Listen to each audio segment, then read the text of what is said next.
Hi folks, I'm Brandon Reed. I'm here with my broadcast colleague Doug Turnbull. We're here at Gresham Motorsports Park in Jefferson, Georgia, where teams are getting ready for the upcoming K&N East Pro East event, the Slack Auto Parts 150, coming up on June 9th. We'll talk about that here in just a moment. Meanwhile, we want to welcome you to Raceweek Illustrated Garage Talk.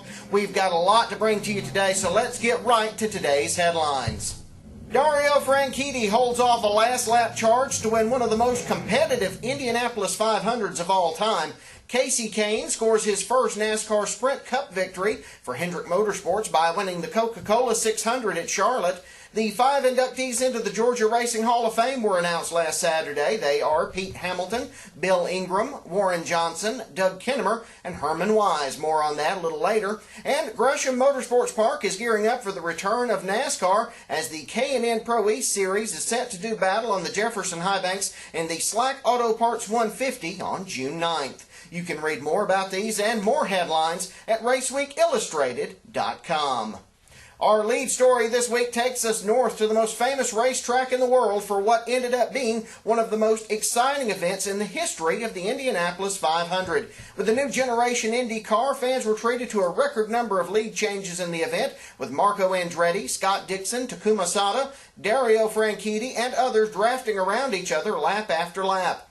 As the race entered its final laps, it was Franchitti working to hold off a hard-charging Sato. On the final lap, Sato had a run in the first turn, but Franchitti held him low. Sato spun, and Franchitti came away with his third Indianapolis 500 victory. Scott Dixon finished second, with Tony Kanaan third, Oriol Servia fourth, and pole sitter Ryan Briscoe rounded out the top 5. Later that evening, attention turned south to Charlotte Motor Speedway, where NASCAR ran the Coca-Cola 600. It looked like Greg Biffle had the car to beat through most of the 600 miles and 400-lap event. Biffle led most of the first 3/4 of the race. But as night fell and the track cooled down, Kahne's car came in, and the two drivers fought back and forth for the top spot. A caution for debris around lap 80 would allow Denny Hamlin and Dale Earnhardt Jr. to move to the front on pit strategy. With just over 60 laps to go, Kahne charged around Hamlin and would move away for the victory. Hamlin finished second, with Kyle Busch running third. Biffle finished fourth, and Brad Keselowski was fifth. Here's what Kahne had to say after the win. Our Quaker State Chevrolet was really fast. The pit stops were great. The adjustments that Kenny and Keith came up with throughout the race were awesome, and it feels good to get a win for Hendrick Motorsports. It's something I've been looking forward to for a year and a half, to drive for Hendrick Motorsports and be teammates with Dale and Jimmy and Jeff, and to put it all together tonight and get the win feels pretty good. At Dawsonville, Georgia's Chase Elliott has had a lock on victory lane as of late. What a year it's been for him. That continued Friday night at Flags Speedway in Pensacola, Florida. Elliott and teammate TJ Reed stormed through the field late, with Elliott making the pass on leader Bubba Pollard with 8 laps to go and cruising away to win his second straight Blizzard Series event and his third straight Flags Speedway win. Reed would come through to finish second, with Bubba Pollard in third, Mike Garvey in fourth, Augie Grill rounding out the top 5. Other winners on the night included Okie Mason in Superstocks, Brandon Fowler in Sportsman, and Gary Goodwin finishing out the night winning in the Bombers division. The next night, the super late model action shifted to Mobile International Speedway in Mobile, Alabama. With temperatures hitting 90 degrees, that means a slick track surface there. Sonoya, Georgia's Bubba Pollard held off Mike Garvey and Grant Infinger on a late restart with 6 laps to go to score the victory. Pollard took the lead on lap 64 and would hold the top spot for the rest of the way. Garvey finished second, with Grant Infinger in third, Hunter Robbins making the trip in fourth place, and Donnie Wilson rounding out the top 5. Other winners on the night included Donald Croker in Modifieds, Jamie Corey in Bombers, and Chris Robinson in the Sportsman division as well. For more on these and other stories, visit us online at RaceweekIllustrated.com. And joining us now here at Gresham Motorsports Park is General Manager of Gresham Motorsports Park. I can spit it all out. Dan Elliott. How appropriate to have the K&N guys testing behind us as you and your staff here are getting ready for the upcoming Slack Auto Parts 150 for the NASCAR K&N Pro East Series. How are things going as y'all are getting ready for that June 9th event? Things are going extremely well. We've got a lot to do, a lot that has been done already, but as you well know, you never get everything done before everybody shows up. And with the testing going on, that's a good thing. At least there's things going on at the Speedway here most all the time, and that's good.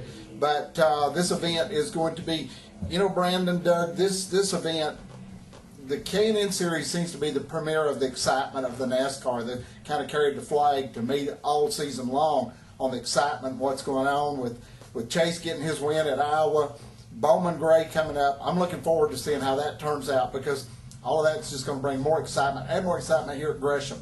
Exciting finishes all year in the NASCAR K&N Series, like you mentioned. One of those being Chase Elliott's win at Iowa Speedway. It was last year last year that we talked about. You said you predicted his first K&N victory to come here at Gresham last year. He's got it now under his belt. He's won twice this year at GMP. What are his chances on June the 9th? I think they're extremely good because look at the field, you know, not just Chase, but look at the field. The points are so tight. You've still got Bowman Gray coming into the mix before you come here. A lot can happen before we come here, but I think Chase's chances here are extremely good. This racetrack suits him real well. He has laps on this track, and I think that it's just going to be a good night for them all together. How important is this race to GMP, Dan? This is probably one of the most important races of the year, obviously, with this one and the World Crown being moved to July the 4th. Those two events right now become, I think, the premier events here because other events are important to Bo Slocum. You can't take away from it, but this is the super. This is beyond the super with the K&N. So those two, this racetrack was built for speed. And I think that's what lends to this track is the fact that the excitement, the level of excitement, the lap times that the cars put down, and the way the kind of the race unfolds because as we saw last year, we saw three-wide racing last year.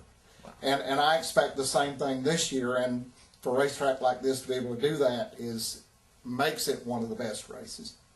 Dan, stick around. We want to talk to you again in just a few minutes, a little bit more about the K&N race. Folks, we've got to take a quick break. When we come back, we'll take you to Dawsonville, Georgia for the announcement of the 2012 inductees into the Georgia Racing Hall of Fame. You're watching Raceweek Illustrated Garage Talk. We'll be right back.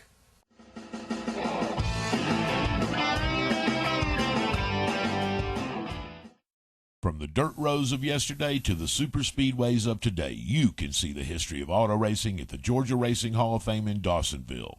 See the beginnings of modern stock car racing from the moonshiners to today's young guns. See the cars the legends drove, take a walk through the Hall of Fame, and visit the Elliott family room where Dawsonville legend Bill Elliott's trophies are on display.